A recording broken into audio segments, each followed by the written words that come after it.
e eu convido os irmãos a pegarem as suas Bíblias e abrirem em Romanos, carta de Paulo aos Romanos, capítulo de número 2, versículos de número 25 até o versículo de número 29. Carta de Paulo aos Romanos, capítulo de número 2, versículos 25 e seguintes. Assim diz a palavra do Senhor: porque a circuncisão tem valor se praticares a lei. Se és, porém, transgressor da lei, a tua circuncisão já se tornou incircuncisão. Se, pois, a incircuncisão observa os preceitos da lei, não será ela, porventura, considerada como circuncisão? E se aquele que é incircunciso, por natureza, cumpre a lei, certamente ele te julgará a ti, que não obstante a letra e a circuncisão, és transgressor da lei.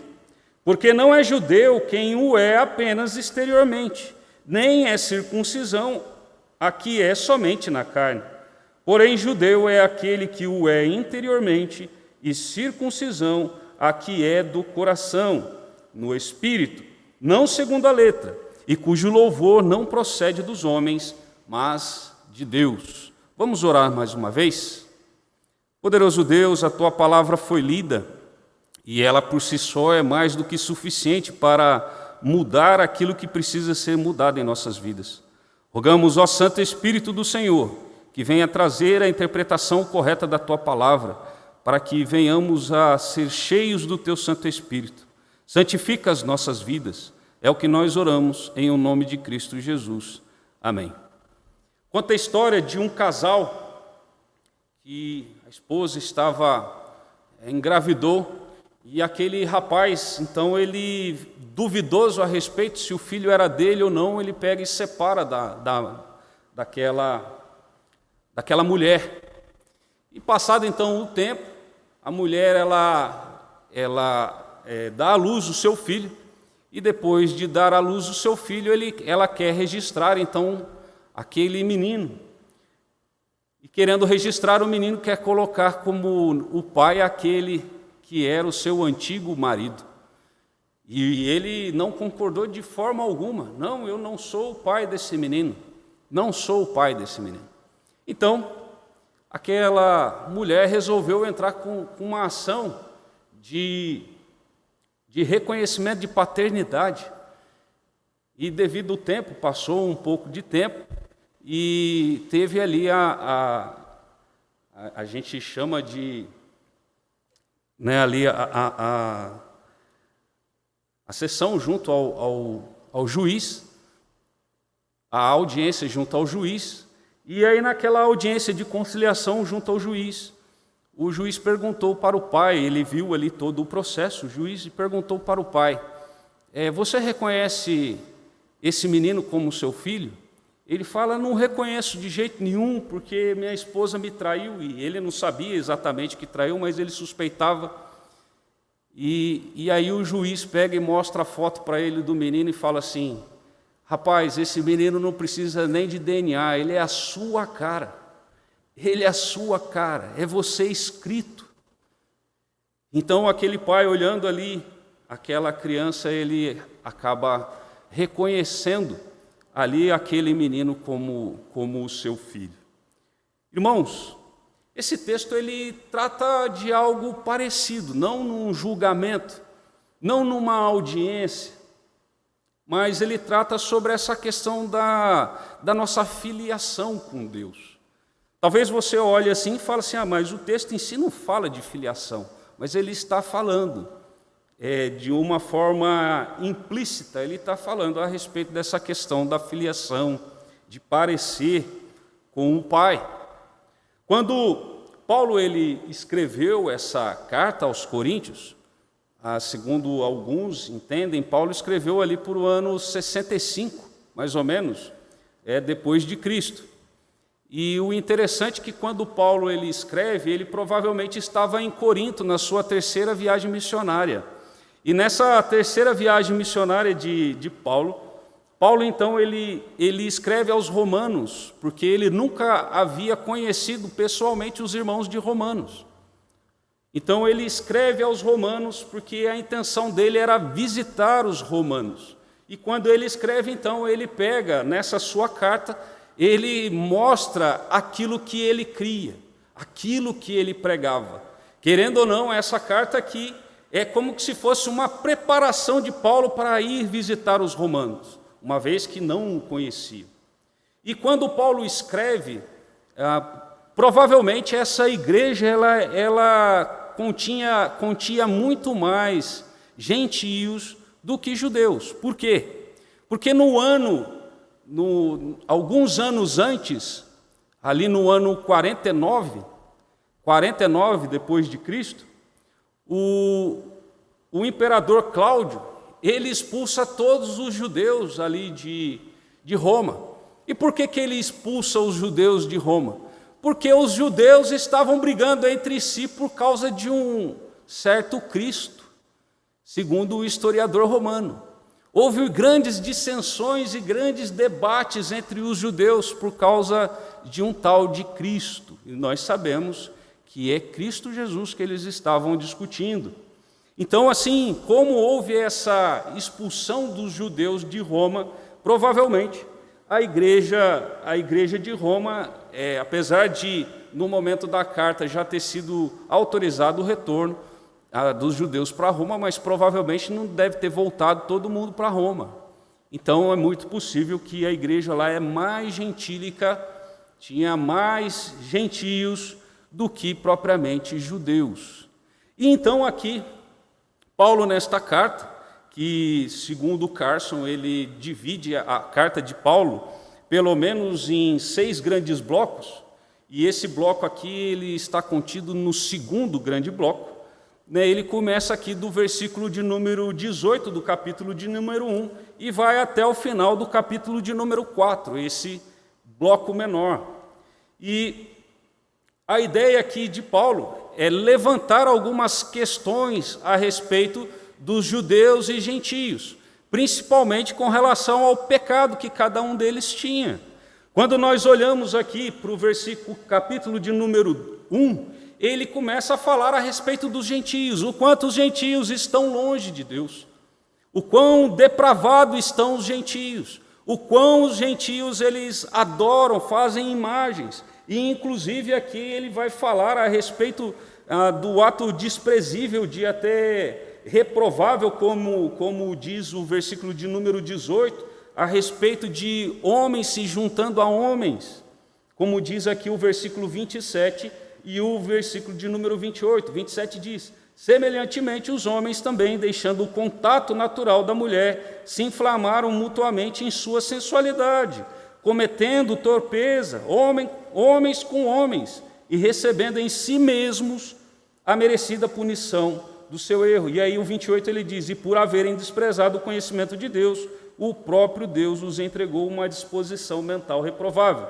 para praticarem coisas inconvenientes. E aqui então esse capítulo de número 1, a partir do versículo de número 18, ele começa a falar a respeito desses gentios que estavam longe de Deus, fazendo coisas que desagradam a Deus, tendo a idolatria até mesmo de si mesmo. E aí, a partir do capítulo de número 2, ele começa a construir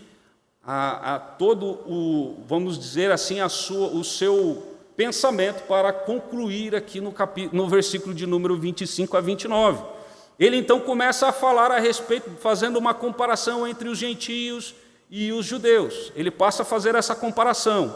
E aí ele pega e fala, no versículo de número 13, a preparação dele, ele diz: porque os simples ouvidores da lei não são justos diante de Deus, mas os que praticam a lei hão de ser justificados. Ou seja, não basta apenas você saber que a lei existe, você precisa praticar. Ele está falando aqui, fazendo um contraponto.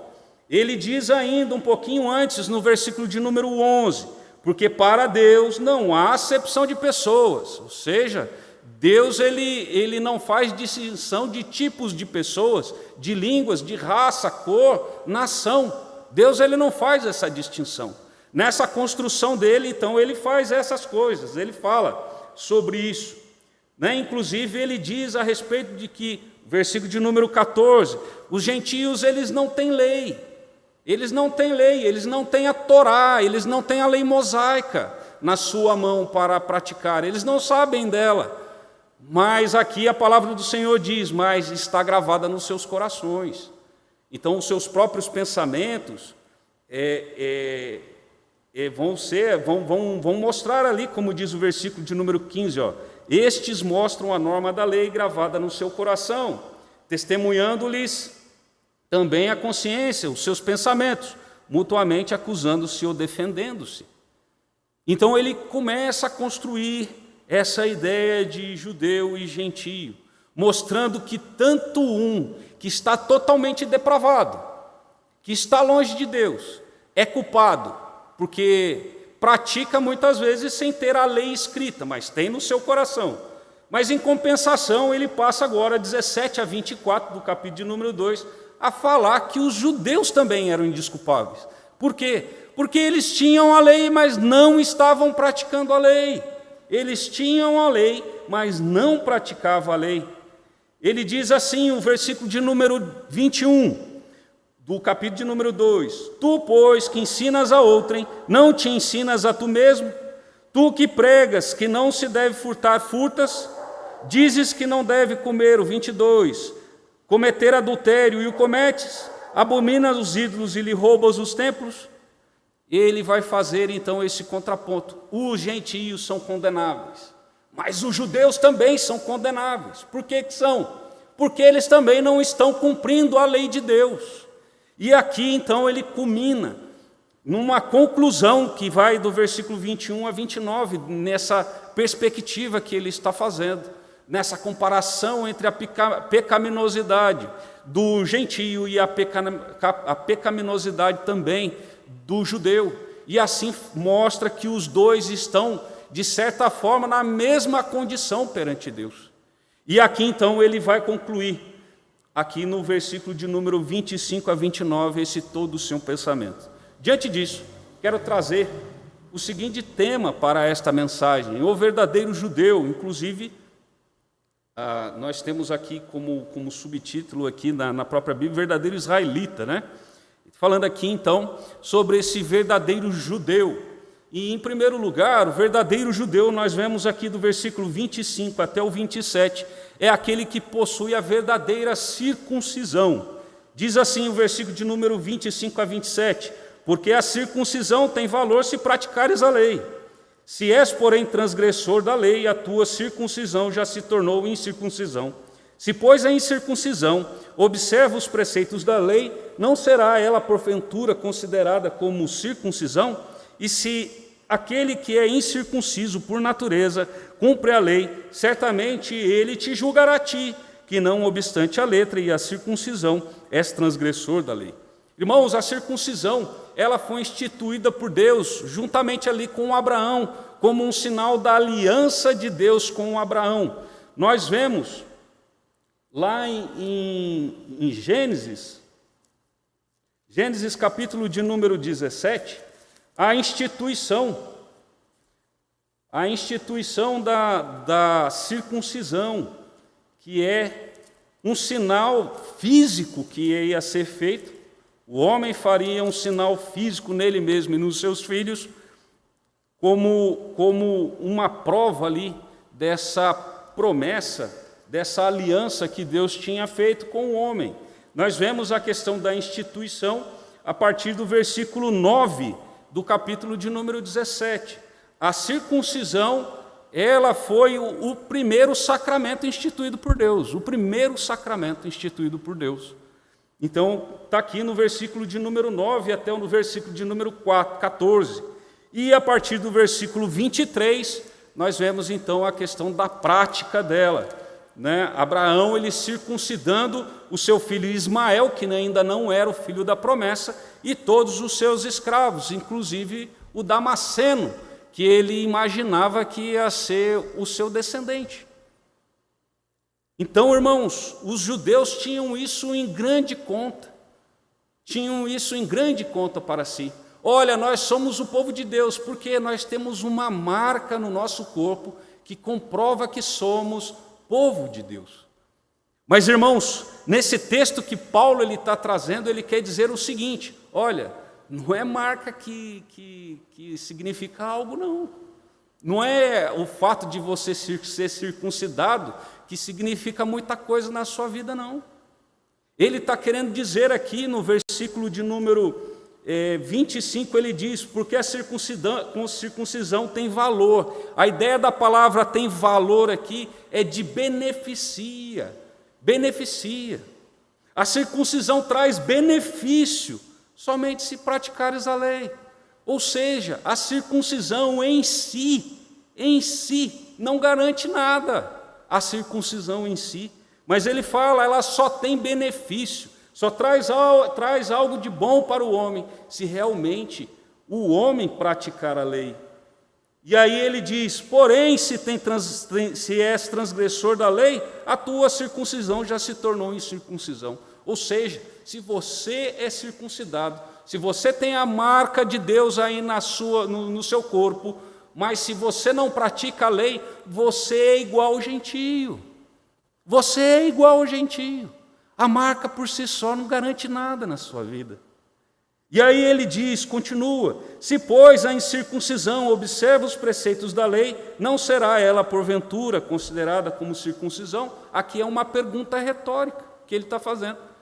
Olha, se você que não pratica a lei, mas tem a marca aí no seu corpo, você não pratica, mas aquele que não tem a marca no corpo dele, pratica a lei, quem que é o circunciso?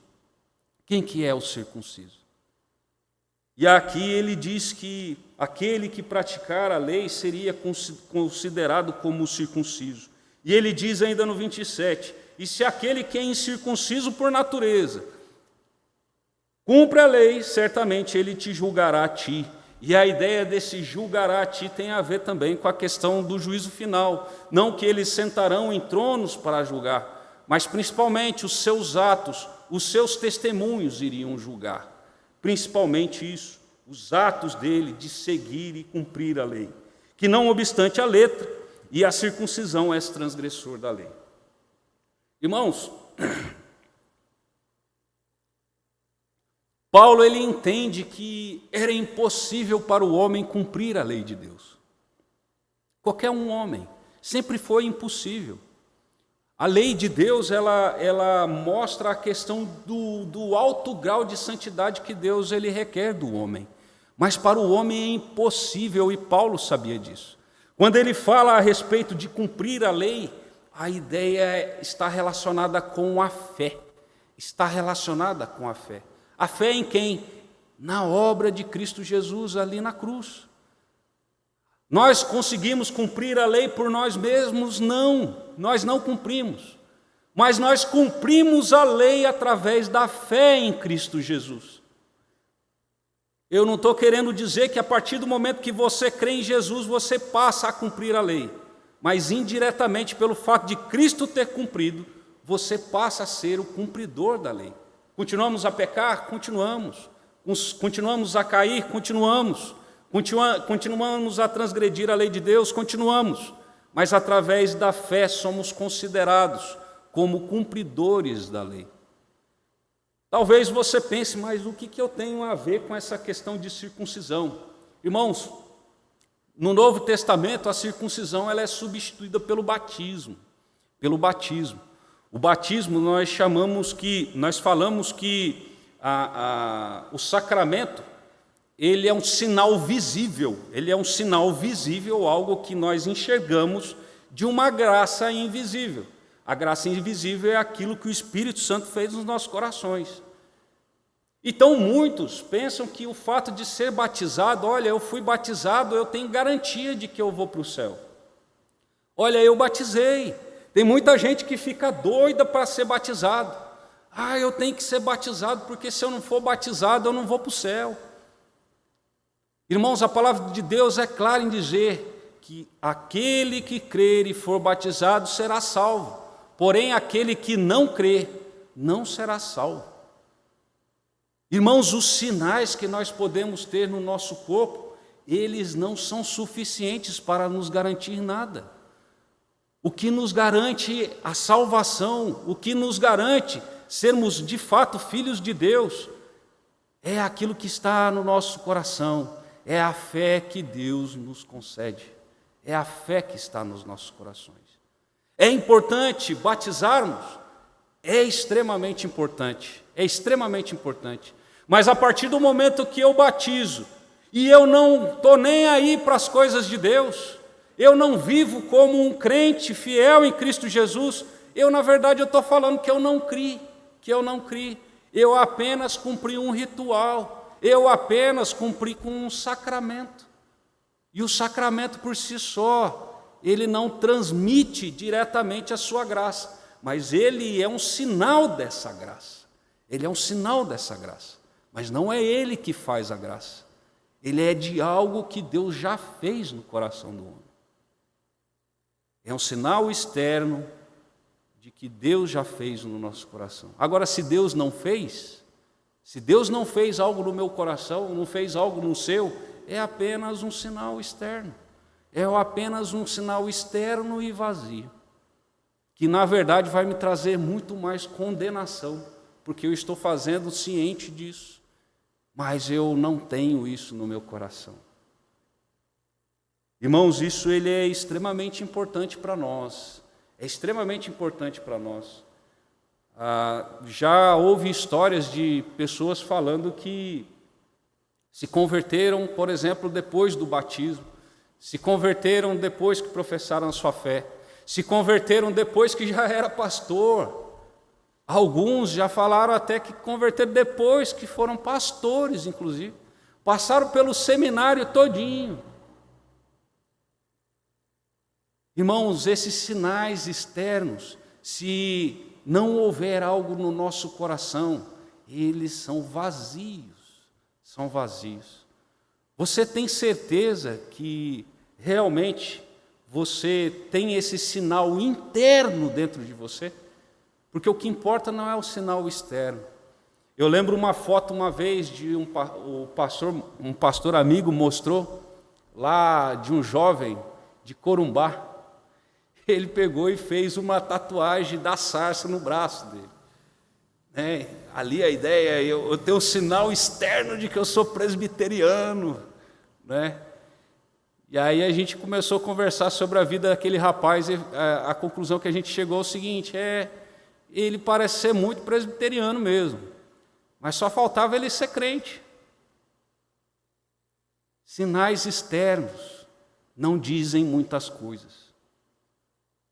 O sinal externo for o nosso testemunho, tudo bem, o nosso testemunho ele fala alto, mas não como algo no nosso corpo, ou como um ritual que é feito, como um sacramento, mas é aquilo no nosso coração. Você tem certeza disso no teu coração?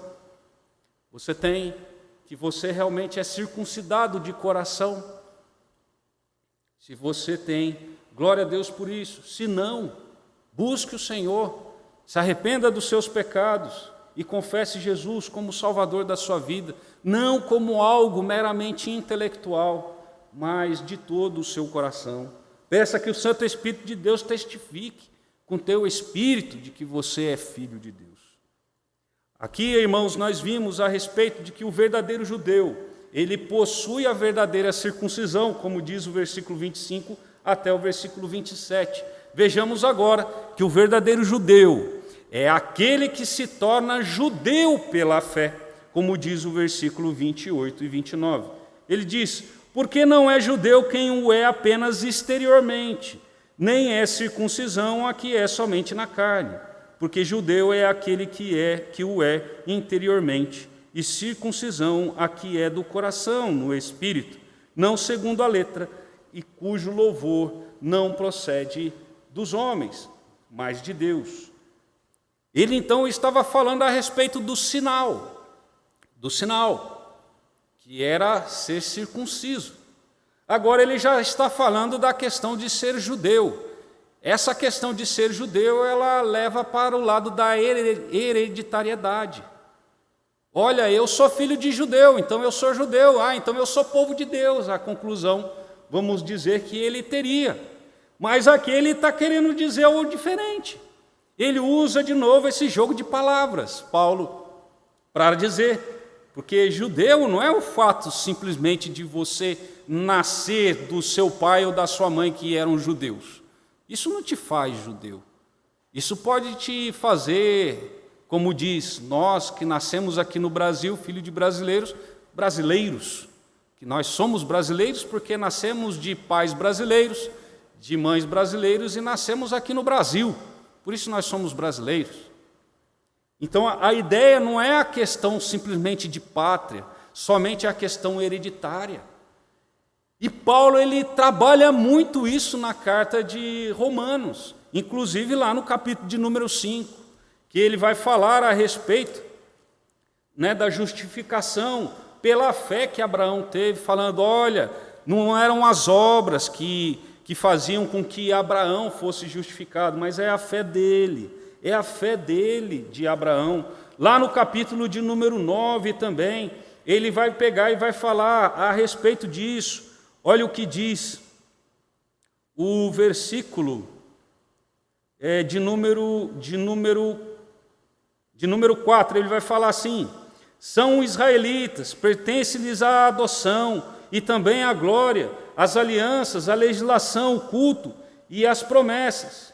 Deles são os patriarcas e também deles descende o Cristo segundo a carne, o qual é sobre todos, Deus bendito para todo sempre. Ele reconhece, Jesus ele vem da mesma pátria, vem do mesmo pai Abraão, mas a ideia não é simplesmente carne, é a questão da fé, da fé. Olha o que ele diz no versículo de número 6 de Romanos 9. E não pensemos que a palavra de Deus haja falhado, porque nem todos os de Israel são de fato israelitas. Não é o fato de você ter nascido israelita que te faz ser israelita. Era como que se nós fôssemos escolhidos do Senhor como povo aqui, a nossa nação. Ele falou, não é o fato de você ser brasileiro que te faz brasileiro. Parece ser estranho essa conclusão. Mas o que ele está querendo dizer é o seguinte, as coisas elas não são recebidas de Deus de forma hereditária. Isso fala conosco, irmão. Olha o que diz o versículo de número 8 do capítulo de número 9. Isto é, estes filhos de Deus não são propriamente os da carne, de forma hereditária, mas devem ser considerados como descendência os filhos da promessa. Irmãos, filhos da promessa são todos aqueles que creem em Cristo como Salvador da sua vida. E isso, irmãos, falam demais para nós, principalmente aqueles que têm pais que são crentes em Cristo Jesus. Muitas vezes alguns pensam que pelo fato do pai e da mãe, ou do só o pai ou só a mãe ser crente, que os pais são salvos, ele também é salvo, pelo fato de ter um pai e uma mãe que são crentes. A palavra de Deus diz, não é dessa forma. Os judeus, muitos deles criam que era assim. Olha, o fato de ter nascido de Abraão, filho de Abraão, eu estou com o céu garantido. Eu não preciso me preocupar, porque eu recebi isso de forma hereditária. Irmãos, nós não transmitimos salvação de forma hereditária, é isso que Paulo está querendo dizer aqui. A salvação ela não é transferida de forma hereditária, ela é algo pessoal que cada um precisa ter. A fé ela é pessoal, a fé ela não é do povo, a fé não é da família, a fé é de cada um das pessoas. Se você acha que você tem o céu garantido para você pelo fato de ter um pai ou uma mãe que são crentes em Cristo, são crentes fervorosos, que oram por você a todo momento, você está enganado. Você precisa ter um encontro com Cristo Jesus. Você precisa reconhecê-lo como Salvador da sua vida. Você precisa nascer de novo. Você precisa ser nova criatura.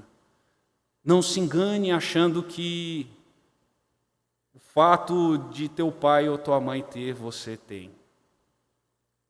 Você precisa ter esse encontro, ele é algo pessoal, é pessoal entre você e Deus. E aqui, o versículo de número 29, ele diz, ele concluindo aqui o seu pensamento, porém, judeu é aquele que é interiormente.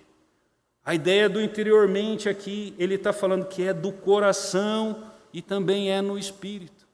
Judeu no coração e no espírito, ele está querendo dizer o quê aqui? Está relacionado à fé. Está relacionado à fé. É a circuncisão do coração. É o ser judeu de coração através da fé. Não algo exterior. Não algo porque alguém da minha família, meu pai ou minha mãe é. E ele diz aqui, não segundo a letra, e cujo louvor não procede dos homens, mas de Deus. Então aqui ele está querendo apontar que o fato de ser judeu no coração e no espírito, ele não é por causa da letra da lei. Porque se fosse pela letra da lei, a salvação de qualquer um seria através do merecimento. Se nós fôssemos salvos por causa de praticar a lei, e se nós conseguíssemos cumprir a lei, Deus tinha mais do que a obrigação de nos salvar. Afinal, nós seríamos cumpridores da lei. É impossível para o homem cumprir a lei. Por isso que o homem jamais terá mérito algum em cumprir a lei. E por isso que a glória não procede dos homens. A glória não procede dos homens. Um homem nunca vai poder bater no seu peito e dizer, eu sou bom o suficiente para entrar no céu. O homem jamais vai poder dizer isso.